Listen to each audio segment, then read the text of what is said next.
여호수아 3장 요단강을 건너다. 이스라엘 백성들이 마침내 요단강을 건너다. 3장 1절에서 17절. 여호수아는 일찍 깨어났다. 그리고는 백성들을 향해 오랫동안 머물던 모압 평지의 시딤을 떠나 요단강으로 출발할 것을 명한다. 시딤은 모압 평지 내의 넓은 골짜기로 요단강 동편 12km 지점에 위치해 있다. 요단강에 이른 백성들은 빠르게 굽이굽이 흘러가는 강물을 바라보며 그곳 강변에 진을 쳤다. 그로부터 사흘 후 지도자들이 진영을 두루다니면서 여호수아의 명령을 전달한다. 다들 주목하시오. 이제 제사장들이 앞서서 여호와의 언약궤를 메고 요단강으로 들어갈 것이요. 여러분은 제사장들의 뒤를 따르시오. 언약궤와는 2000규빗쯤 떨어져 뒤따르도록 하시오. 절대로 언약궤 가까이에 가지 마시오. 2000규빗은 대략 900m다. 언약궤는 거룩하신 하나님의 임재를 상징하는 성물이기에 일정한 거리를 두고 따라야 했다. 요단을 건너기 직전 여호수아가 백성들에게 당부한다. 여러분은 몸가짐을 정결하게 하시오. 내일 주께서 아주 놀라운 일을 행할 것입니다. 율법에 따르면 백성들은 옷을 빨거나 몸을 씻음으로써 그리고 여인을 가까이 하지 않는 금욕을 통해서 자신을 성결케 해야 했다. 요단강을 건너기 전날 밤 주께서 여호수아에게 말씀하신다. 두려워 마라. 온 백성이 지켜보는 가운데 너를 지도자로 높여 주겠노라. 내가 모세와 했던 것처럼 너와 함께 한다는 사실을 그들로 알게 할 것이다. 요단강 도하의 날이 밝아왔다. 그날에 여호수아가 요단강변에 서서 백성들에게 말한다. 여러분, 마침내 우리는 요단강을 건너 약속의 땅으로 들어갑니다. 하나님께서 가나안 족속들을 쫓아내시는 것을 여러분은 똑똑히 목도하게 될 것이고 그리하여 여러분은 살아계신 하나님께서 항상 여러분 가운데에 계시다는 것을 깨달아 알게 될 것입니다. 하나님은 가나안 족속들을 무작정 내쫓는 것이 아니다. 아브라함 때부터 경고했던 대로 그들의 땅에 가득 찬 죄악으로 인해 그들을 쫓아내시는 것이다. 가나안에는 가증스러운 우상 숭배를 비롯하여 신전의 창기제도와 인신제사 등 하나님의 눈에 도저히 용납할 수 없는 온갖 죄악들로 가득 찼다. 이제 그 죄악의 땅을 심판한 날이 이르렀던 것이다. 요단강의 물은 만년설로 뒤덮인 해발 2852m의 헤르몬 산에서부터 흘러내렸다. 요단강은 이 헤르몬 산에서 발원하여 갈릴리 호수까지 28km를 흘러내려간다. 갈릴리 호수는 하루 65만 통의 물을 요단강으로 다시 흘려보낸다. 그러기에 요단강의 물 흐름은 굉장히 거세고 빨랐다.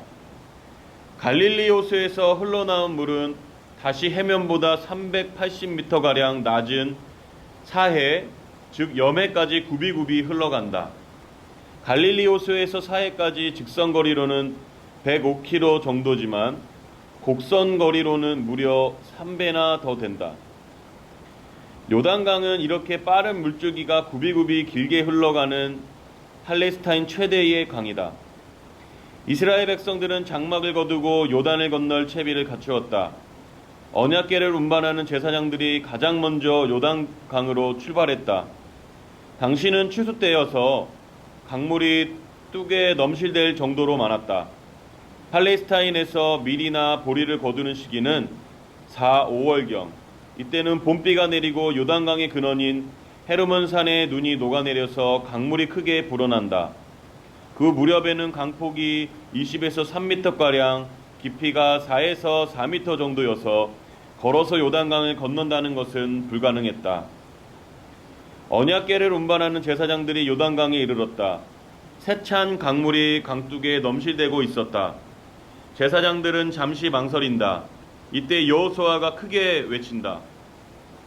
여러분, 오늘 주께서는 아주 크고 놀라운 일을 여러분 앞에서 행하실 것입니다. 그러니 조금 더 두려워하지 말고 즉시 강으로 들어가십시오. 그 말에 용기를 낸 제사장들이 조심스럽게 강물에 들어선다. 물이 빠르고 차갑다.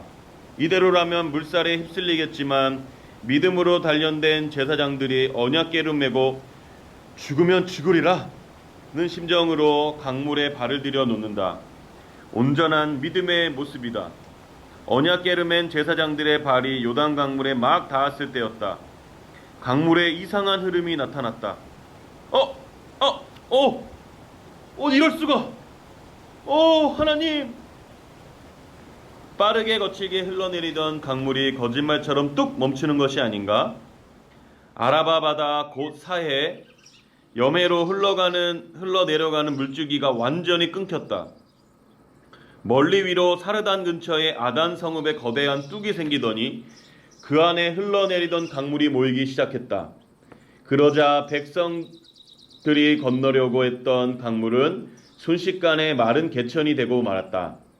사르단은 여리고 북방 20km 지점의 요단 기슭에 있는 성읍이다. 이때 이스라엘 백성들은 사해에서 북쪽으로 9km 떨어진 지점에서 요단강을 건넌 것이다. 이곳을 건넌 곧장 앞으로 나아가면 가나안 중부로 들어가는 관문인 여리고 성읍이 나타난다. 우와, 한번 봐봐. 요단강 물이 뚝 끊겼다. 요단강 물이 뚝 끊겼어. 일찍이 출애굽 때 모세의 지팡이를 통해 홍해가 둘로 갈라진 것처럼 가나안을 들어갈 때에도 하나님은 요단 강물을 끊는 놀라운 이적을 행하셨다. 강물의 흐름이 끊기자 백성들은 요단강을 건너기 시작했다. 언약궤를 맨 제사장들은 강을 통과하지 않고 강 한가운데서 마른 땅을 밟고 굳건하게 서 있었다. 하나님 임재와 동행의 상징인 언약궤가 강물의 흐름을 단단히 틀어막고 있음을 보여주는 광경이다. 언약궤를 맨 제사장들이 요단 강물의 흐름을 막고 있는 동안 백성들은 마침내 약속의 땅을 밟는다. 하나님께서 조상 아브라함에게 가나안 땅을 주시겠다고 약속하신 때로부터 686년 근 700년이 흐른 시점이다. 오랜 세월이 흘러 마침내 약속이 성취되는 감격적인 순간이다. 가나안 땅을 밟는 이들 중에는 환희에 젖어 감격의 울음을 터뜨리는 이들도 적지 않았다.